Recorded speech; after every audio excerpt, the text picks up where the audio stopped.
My aunt demanded my wedding dress because hers was too simple. My wedding was last weekend and overall it was a dream, except for my Aunt Carol. She's always been a bit much.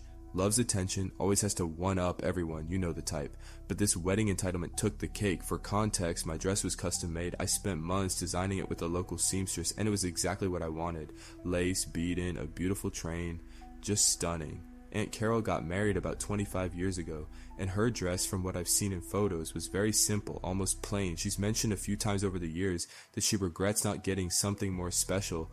The morning of the wedding, while I was getting ready with my bridesmaids, Carol burst into the room, no knocking or anything. She starts gushing about how beautiful my dress is, which was nice at first. Then she says, completely deadpan, now that I see it on you, it's exactly what I always envisioned for my wedding. Mine was just too simple.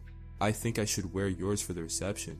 I genuinely thought she was joking. I laughed nervously and said, Carol, you can't be serious. But she doubled down. Why not? You'll have already worn it for the ceremony and photos. It's not like you need it for the reception.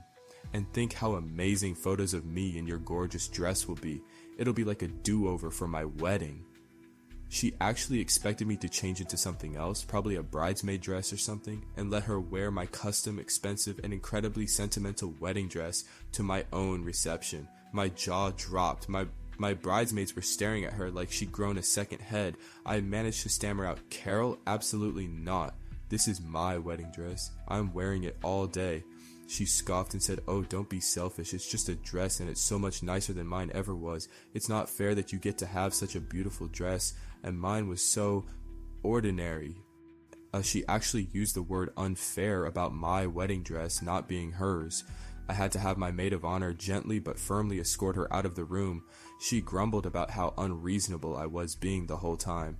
Later at the reception, she kept giving me these pointed looks and making comments to other relatives about how disappointed she was that she didn't get to experience a truly beautiful wedding dress. Some people have absolutely no shame.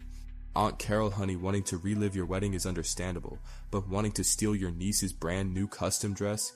Come on now, if you're loving this commentary, maybe hit that subscribe button for more entitled escapades. Karen at the dog park demanded my purebred dog breed with her designer mutt. Went to the dog park this morning with my rescue dog Max. Max is a medium-sized mixed breed, the shelter guessed maybe some kind of terrier and something else. He's a great dog, super friendly, loves to play fetch, the whole package. We go to this dog park regularly and usually it's a pretty chill atmosphere. Today, however, was not chill. Enter Karen. She walks in with this tiny fluffy dog that looked like a walking dust bunny. Immediately she starts loudly proclaiming to anyone within earshot how her dog, Sir Fluffington III, I kid you not, is a designer breed, a Achma Pushan Doodle Shih Tzu Bichon, or some ridiculous concoction. She made sure to emphasize how much she paid for him and how exclusive the breeder was. Sir Fluffington, meanwhile, was yipping incessantly and trying to hump every dog he could reach. Max, being his usual polite self, mostly ignored him and went to play with a Labrador. Karen, however, was not to be ignored.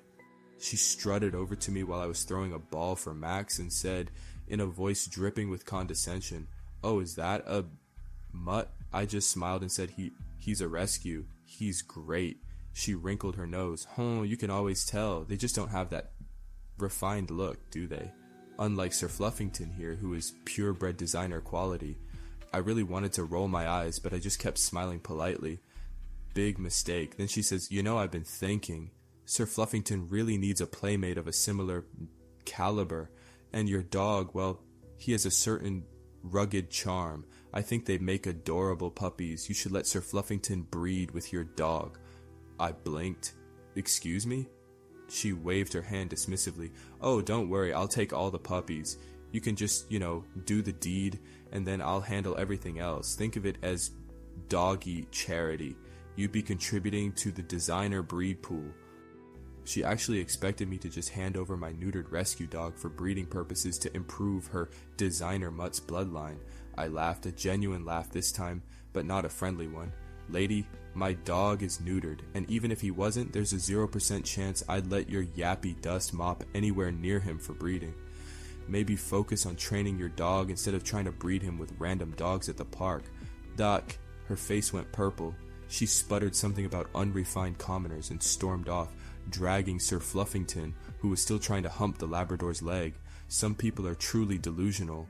My neighbor's kid threw a tantrum because I wouldn't let him keep my package. I had a package delivered yesterday, a new set of gardening tools I was really excited about. I was out running errands when the delivery notification came through, but luckily I was only gone for about an hour. When I got back, the package wasn't on my porch. Slightly panicked, I checked around the yard thinking maybe the delivery person had hidden it behind a bush or something. No luck. Then I saw my neighbor, Sarah, outside with her son, Timmy, who's maybe 7 or 8 years old. Timmy was holding a box that looked suspiciously like my missing package. I walked over figuring maybe they'd accidentally picked it up, which is understandable. We have similar house numbers. I approached them and said, "Hi Sarah, Timmy, did you guys happen to get a package by mistake? I think that might be mine." Sarah smiled awkwardly. "Oh, hi. Actually, yes, Timmy found this on your porch. He was being such a good neighbor and brought it over to us for safekeeping." Timmy, however, was clutching the box to his chest and scowling at me. "It's mine, ha," he yelled. "I found it. Finders keepers," and I tried to explain calmly. "Timmy, honey, it's okay, but that package actually belongs to me. See, it has my name on it." I pointed to the shipping label, but he just shook his head violently. "No, it's mine. I saw it first. You can't have it." He started to stomp his feet and get red in the face, gearing up for a full-blown tantrum. Sarah tried to intervene, saying, Timmy, sweetie, it's not ours. We need to give it back." But Timmy was having none of it. He launched into a screaming fit, yelling about how it was unfair, and I found it first. "DKN, you always get everything." Good. He started kicking the box and trying to rip it open. Sarah just stood there, looking embarrassed, but not really doing anything to stop him. I was getting increasingly annoyed. "Sarah," I said firmly, "can you please get your son to give me my package? This is ridiculous." She sighed and said, "Well, he's just really excited. He thought it was a toy for him. Can't you just let him open it? Maybe there's something inside he can play with?" I stared at her, dumbfounded. "Absolutely not. This is my package, and your son is having a tantrum because he can't steal my belongings. Please make him give it back." Finally, after more whining and yelling from Timmy and weak protests from Sarah, I managed to pry the box from his grasp. He continued to scream and cry as they went back inside, Sarah shooting me an apologetic but also slightly accusatory look, like I was the bad guy for not letting her kids steal my stuff. The level of entitlement some parents instill in their children is astounding. Finders keepers on someone else's porch? Seriously? This kid's entitlement is already Olympic level, and mom is just standing there? Make sure you subscribe for more of these entitled parent moments. Tell me in the comments, what is the most ridiculous tantrum you have ever witnessed? My boss demanded I give up my vacation days because his son deserves them more. I work in a small office, and vacation time is always a bit of a juggling act. We have to request time off well in advance, and it's generally first come, first served, with some consideration for seniority.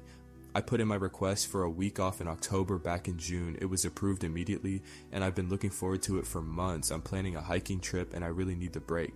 Yesterday, my boss, Mark, called me into his office. He's usually pretty laid back, but he seemed strangely tense. He started by complimenting my work, always a red flag, and then got to the point. "So, my name, about your vacation request in October." My stomach dropped. "Is there a problem?" I asked, trying to keep my voice even. "Well, Frischut," he said, shuffling some papers on his desk. "Something came up. It's about my son, Kevin. Kevin is Mark's 22-year-old son, who from what I gather is still finding himself and works odd jobs here and there. Apparently Kevin decided last minute that he wants to go on a spiritual retreat to Bali in October, because of course he did." "And?" I prompted, still not seeing where this was going. Mark cleared his throat. "Well, Kevin needs to take a week off work for this retreat, and we're a bit short-staffed in October already, and, family is important." He trailed off, looking at me expectantly. I finally understood. "Are you asking me to give up my vacation week so your son can go to Bali?" He actually had the audacity to look surprised that I understood. "Well, not exactly give up, but could you maybe reschedule? Perhaps take your vacation another time? Kevin really needs this. It's very important for his personal growth." I was floored.